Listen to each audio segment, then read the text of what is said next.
সবাই কেমন আছো? আমি নবনীতা চলে এসেছি আর একটা ছোট রান্নার মিনি ব্লগ নিয়ে। আচ্ছা বলো তো এটা কী রান্না করছি? হ্যাঁ ঠিক ধরেছো, মোচা। মোচা কিন্তু আমার দারুণ লাগে আর আমাদের বাড়ির সবাই মোটামুটি খুব পছন্দ করে। তোমাদের কার কার ভালো লাগে আমাকে কিন্তু অবশ্যই জানিও। জানো তো আমার যেহেতু এইচএসে নিউট্রিশন ছিল, সেখান থেকেই পুরো আমি জানতে পেরেছি এই মোচার কিন্তু বিরাট উপকারিতা রয়েছে। মোচা carbohydrate, protein, fat, copper, magnesium, phosphorus সমস্ত পুষ্টিগুণে সমৃদ্ধ। তাছাড়া ডায়াবেটিস রোগীদের রক্তে শর্করার পরিমাণ কমাতে মোচা সাহায্য করে, আর অ্যানিমিয়া রোগীদের হিমোগ্লোবিন বাড়াতে।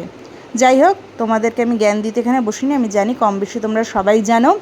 তা তোমাদের কার কার বাড়িতে প্রায় এই মোচা হয় আমাকে অবশ্যই জানিও। জানি একটু রান্না করতে কাটাকুটি করতে ঝামেলা, কিন্তু একবার কেটে উঠতে পারলে রান্না বসিয়ে দিয়ে বেশি সময় লাগে না। নামানোর সময় একটু গরম মশলা আর মুক্ত হাতে ঘি দান করতে পারলেই ব্যাস, রেডি টু ইট। যাই হোক, তোমাদের কেমন লাগলো আমার এই মিনি ব্লগটা অবশ্যই জানিও।